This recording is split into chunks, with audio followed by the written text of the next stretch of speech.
Konnichiwa मिनासान क्यों no जुग्यो हाजिमे mass and आज हम अपना जापानीज ग्रामर का मीना नो निहोंगो का लेसन नंबर 5 जो है स्टार्ट करने वाले हैं फॉर JLPT N5। ओके, तो आज का हम अपना पहला टॉपिक पढ़ने वाले हैं जिसमें मैं तुम्हें ए पार्टिकल के बारे में पढ़ाऊंगा। अब देखो, मैं तुम्हें ऑलरेडी दे पार्टिकल, नी पार्टिकल, का पार्टिकल, अपना वा पार्टिकल, ठीक है, तो ऑलरेडी मैं तुम्हें दे वाला हटा दो, दे अभी तक नहीं पढ़ा है। मैं अभी तक तुम्हें ये 3 पार्टिकल एकदम अच्छी तरीके से पढ़ा चुका हूँ। And now let's go for our 4th particle which is ए।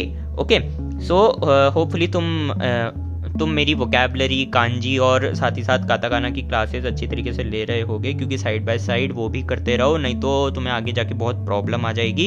ठीक है, एंड अगर तुमने ऑलरेडी 4 लेसन जो कर लिए हैं तो उसी के बाद ये लेसन नंबर 5 करना। ठीक है, क्योंकि अगर तुमने लेसन नंबर 4 तक अच्छी तरीके से नहीं कर रखा होगा तो फिर तुम्हें आगे की ग्रामर क्लासेस जो है वो समझ नहीं आएगी। ओके, तो तुम्हें ऊपर आई बटन में प्लेलिस्ट आ रही होगी, तुम वहां पे जाके देख सकते हो। Okay, so let's begin with our 5th lesson. Okay, use होता है मूवमेंट्स के लिए। ठीक है, जब भी तुम्हारा मान लो तुम्हारा ये पैटर्न है कि जब फर्स्ट इज अ नाउन, ठीक है, किसी भी प्लेस के बारे में बात हो रही है, जो प्लेस की नाउन दे रखी है, फिर उसके बाद अपना ए पार्टिकल आएगा एंड देन मूवमेंट वाली कोई वर्ब होगी। ठीक है, इकीमास, कीमास, काइरीमास। ठीक है, जिन लोगों ने मेरी वोकैबलरी की क्लास कर रखी है उन्हें पता होगा इन वर्ब्स का मतलब, लेकिन मैं तुम्हें बता देता हूँ। तो इकीमास का मतलब होता है टू गो, ठीक है, कहीं जाना। किमाश्ता का मतलब होता है टू कम, कहीं से आना। और काइरीमास का मतलब होता है गोइंग बैक, या फिर गोइंग बैक यानी कि वापस जाना, कहीं पर वापस जाना। ठीक है, जैसे कि उची ए काइरीमास, उची ए काइरीमास का मतलब हो गया I am going back to my home. ठीक है, I am going back to home. Okay, and Delhi ए किमाश्ता यानी कि आई केम टू दिल्ली। ठीक है, मैं दिल्ली आ गया था, वो बंदा दिल्ली पर ही है, दिल्ली में ही है। ठीक है, एंड दिल्ली में रहते हुए वो बोल रहा है देरी ए किमाश्ता। एंड सो सॉरी, पीछे कंस्ट्रक्शन का वर्क हो रहा है, इसलिए थोड़ी बहुत अगर कंस्ट्रक्शन की आवाज़ आ रही होगी सो सॉरी फॉर दैट। ठीक है, लेकिन तुम्हारे लेसन्स मिस नहीं होने चाहिए, इसलिए मैं बना रहा हूँ वीडियो। ओके, सो देरी ए किमाश्ता। ओके, तो यानी कि I came to Delhi. Okay, now अपना इंदो ए इकीमास। ठीक है, यानी कि I will go to India. Okay, I will go to India. तो तुम देख पा रहे हो कि अपना इकीमास, किमाश्ता और बाय द वे किमाश्ता जो है अपना पास्ट फॉर्म में लिखा है, इसलिए मैंने शिता फॉर्म यूज करा है। वही कह रहा हूँ, ये मैंने तुम्हें लेसन 4 में पढ़ाया था, तो अगर टेंसेस जो है वो मैंने तुम्हें लेसन 4 में पढ़ाए थे, तो फिर अगर तुमने लेसन 4 नहीं देखा है तो वो जाके देख लेना। ओके, सो किमाश्ता विच इज एक्चुअली किमास। ठीक है, किमास का पास्ट फॉर्म किमाश्ता हो गया। ठीक है, जैसे कि इकीमास का पास्ट फॉर्म इकीमाश्ता। ठीक है, और ठीक है, फ्यूचर टेंस और जो फ्यूचर टेंस और अपना प्रेजेंट टेंस जो होता है वो सेम होता है जापानीज में, जिसे तुम कह सकते हो नॉन पास्ट। ठीक है, सिर्फ पास्ट के लिए ही अलग होता है। एंड किमासेन देशता which is past negative and किमासेन, ठीक है, यानी कि नहीं आया था, तो फिर वो हो गया अपना नॉन पास्ट नेगेटिव। ठीक है, तो ये सब मैंने तुम्हें लेसन 4 में पढ़ाया है, तो फिर तुम वहां पे जाके देखना। ओके, सो नाउन अपना प्लेस का, देन ए पार्टिकल, देन इकीमास, कीमास एंड काइरीमास। और जो ए पार्टिकल है वो अपना यूज होता है फॉर मूवमेंट, जब भी तुम्हारा किसी भी नाउन के बाद जहाँ पे प्लेस की बात हो रही हो। ठीक है, जैसे कि यहाँ पर दिल्ली, इंडिया को अपने जापानीज में इंदो बोलते हैं, जिन लोगों को नहीं पता अपनी वोकैबुलरी की नोटबुक में नोट डाउन कर लेना। एंड उची यानी कि घर, यानी कि होम, हाउस। ठीक है, तो उची का मतलब होम होता है। ओके, हाउस होता है। सो नाउन अपना हो गया। उची का एक और होता है विच इज ईए। ठीक है, ईए का मतलब भी अपना सिर्फ और सिर्फ नहीं होता। ठीक है, नो का मतलब भी ईए होता है, लेकिन वो ईए होता है। ठीक है, डबल ई लगता है उसमें। ओके, लेकिन ये है ईए का मतलब भी अपना होता है हाउस, होम। ठीक है, लेकिन ये हो गया हाउस, एक घर। ठीक है, जहाँ पे कोई फैमिली नहीं रहती, मतलब कहते हैं ना जहाँ पे फैमिली रहते हैं उसी कोई घर कहते हैं, राइट। तो उची का मतलब वो वाला घर हो गया। ओके, एंड ये का मतलब अपना दूसरा वाला घर हो गया। ओके, सो या इंदो ए इकीमास, देरी ए किमाश्ता एंड उची ए काइरीमास, तीनों में ही अपनी मूवमेंट की वर्ब्स यूज हो रही है। एंड यहाँ पर एक प्लेस दी हुई है, इसलिए जो अपना ए पार्टिकल है वो यूज हो रहा है। ठीक है, अब मान लो यहाँ पर हाइरी मास होता। ठीक है, प्लेस प्लस एक पार्टिकल प्लस हाइरी मास। अब यहाँ पर यूज होता, फॉर एग्जाम्पल, मैं एग्जाम्पल दे रहा हूं, फॉर एग्जाम्पल गिंको गिंको नी हाइरिमास, ठीक है, गिंको नी हाइरिमास। अब तुम बोलोगे सेंसे ये क्या बात हुई, अभी तो तुम आप कह रहे थे कि अगर एक प्लेस, गिंको का मतलब बाय द वे बैंक होता है, ओके।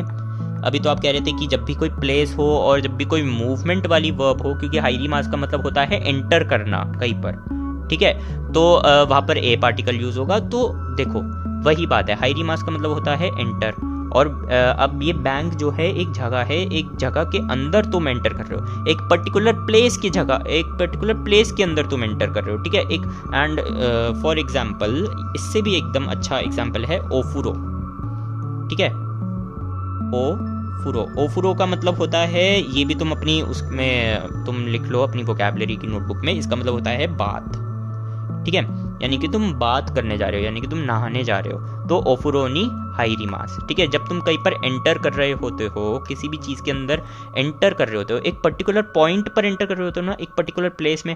अब दिल्ली तो कितना बड़ा है, इंडिया जो है वो कितना बड़ा है, ठीक है, और साथ ही साथ तो वहाँ पर हमने यूज़ करा ए पार्टिकल, ठीक है। जब भी किसी वाइडर रेंज की बात हो रही हो तो हमेशा ए पार्टिकल आएगा, और अगर एक पर्टिकुलर पॉइंट की बात हो रही हो, एक पर्टिकुलर पॉइंट की बात हो रही हो और तुम वहाँ पर एंटर कर रहे हो, जैसे कि हाइरिमास भी अपना मूवमेंट वाला वर्ब है, ठीक है, लेकिन बट तुम एक पर्टिकुलर पॉइंट पर एंटर कर रहे हो, ठीक है, एक पर्टिकुलर पॉइंट की बात हो गई, तो फिर यहाँ पर अपना आ गया नी पार्टिकल, एट दैट प्लेस, ठीक है। जहाँ पर एट दैट प्लेस वाला सेंस आ जाएगा वहाँ पर आएगा नी। एंड हमेशा याद रखना कि जब भी तुम कहीं पर एंटर कर रहे हो, यानी कि तुम किसी चीज़ के अंदर जा रहे हो, ठीक है, तो हमेशा अपना नी वाला पार्टिकल यूज होगा, भले ही यहाँ पर एक मूवमेंट वाला वर्ब है एंड यहाँ पर प्लेस है, तो गलती से तुम ए वाला पार्टिकल लगा के मत आ जाना, ओके। क्योंकि अपना नी का एक और मतलब होता है, वो होता है इन, ठीक है।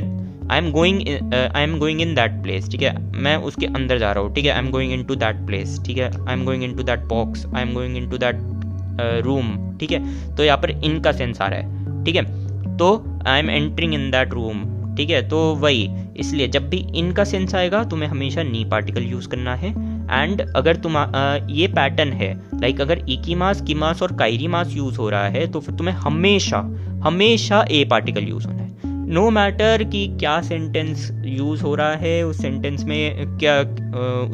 में क्या बात हो रही है, किसी भी तरीके का पैटर्न उसमें यूज हो रहा हो, लेकिन अगर एक प्लेस दे रखी है और इकीमास, किमास और काइरीमास दे रखा है, तो उनके साथ हमेशा यूज होगा ए पार्टिकल। बाकी किसी भी मूवमेंट वाले वर्ब के साथ मैटर करता है कि सेंटेंस में क्या चीज़ की बात हो रही है और कौन सी जगह की बात हो रही है, तो वहाँ पर नी, दे, ए पार्टिकल जो है इन तीनों में से फ़र्क आ जाता है, ठीक है। लेकिन हमेशा इकीमास, किमास और काइरीमास में तुम्हें हमेशा ए पार्टिकल को यूज़ करना है। आगे और भी एक्सेप्शंस आते हैं, लेकिन वो अपने JLPT N5 लेवल तक नहीं है। जब तुम N4 लेवल के लिए पढ़ोगे, यानी कि एक और एडवांस लेवल पे जाओगे, ठीक है, यानी कि आफ्टर 25 चैप्टर्स तुम्हारा ये कॉन्सेप्ट आएगा जहाँ पे इकीमास, किमास और काइरीमास से पहले कोई और पार्टिकल यूज होगा, ओके। तो जब तक तुम उस लेवल तक नहीं आ जाते, तब तक हमेशा तुम्हें इस बात पत्थर की लकीर बना देना है कि इकीमास, किमास और काइरीमास से पहले हमेशा ए पार्टिकल यूज होगा, ओके।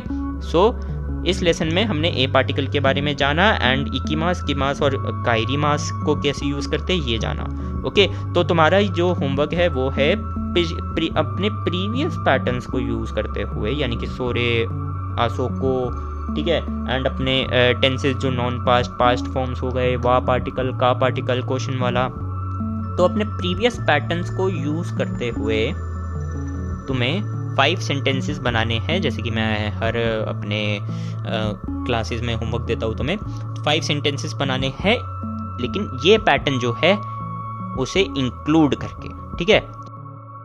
फॉर एग्जाम्पल तुम कह सकते हो, तुमने एक क्वेश्चन बनाया, ठीक है, दोको ए इकीमास का, ठीक है।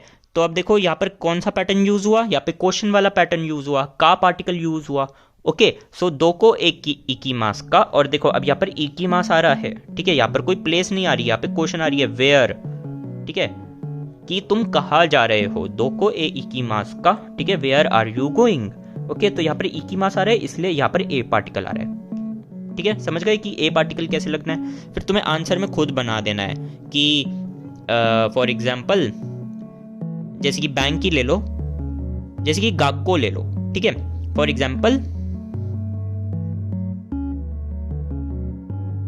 गाक्को ए इकिमास। ओके, गाक्को ए इकिमास। ओके, अब देखो यहाँ पर इकिमास आ रहा है, इसलिए तुम्हें यहाँ पर ए पार्टिकल यूज करना है। ठीक है, गाक्को ए इकिमास, एंड ये मैंने गाक्को में से गाक वाली कांजी यूज करी है, यानी कि ये वाली। ठीक है, तो इसका मतलब होता है ये स्कूल के लिए यूज होती है। एंड को वाली कांजी मैंने अभी तक तुम्हें नहीं करवाई है, इसकी भी कांजी होती है। ठीक है, वो मैंने अभी तक तुम्हें नहीं करवाई है, इसलिए मैंने यहाँ पर नहीं लिखी। ओके, सो या गाक्को ए इकिमास। तो वही कह रहा हूँ, धीरे धीरे कांजीज को जो है वो यूज करना स्टार्ट करो अपने सेंटेंसेस में, नहीं तो तुम्हारी कांजी जो है वो बहुत तुम पीछे रह जाओगे। लाइक इकिमास को अपना एक और तरीके से लिखते हैं, वो है ये। ठीक है, तो इसका मतलब भी होता है इकिमास। ठीक है, ये ई की कांजी है, सिर्फ और सिर्फ ई लेटर की है, लेकिन अब देखो कितनी कॉम्प्लेक्स है, राइट। तो कांजीज को यूज करो, एंड ये इकिमास वाली कांजी मैंने तुम्हें ऑलरेडी करवा दी है। ठीक है, तो इस कांजी का यूज करो। किमास और काइरीमास की भी कांजी होती है, लेकिन अभी वो मैंने तुम्हें नहीं करवाई है, तो मैं नहीं लिख रहा, बट यूज द कांजीज। ओके, जैसे जैसे तुम कांजीज यूज करोगे वैसे वैसे ही तुम्हारी जापानीज जो है अच्छी तरीके से बनेगी। ओके, तो आज की क्लास में हमने अपना फर्स्ट टॉपिक जो है लेसन 5 का वो अच्छे तरीके से कर लिया है, एंड अगली क्लास में अपना हम सेकेंड एंड थर्ड टॉपिक करेंगे। दोनों एक दूसरे से रिलेटेड है, इसलिए दोनों हम एक साथ करेंगे विथ फ्यू एग्जाम्पल्स, जिसमें मैं ये अपना फर्स्ट टॉपिक भी इस्तेमाल करूंगा, इसलिए अपना होमवर्क कर लेना एंड अच्छी तरीके से समझ लेना। ओके, सो चैनल को सब्सक्राइब कर लेना ताकि तुम उस क्लास को मिस ना करो। ओके, एंड कमेंट सेक्शन में बताना है कि तुम्हें मेरी क्लासेस कैसी लग रही है। सो मिलते तुमसे अगली वीडियो में, तब तक के लिए जाने।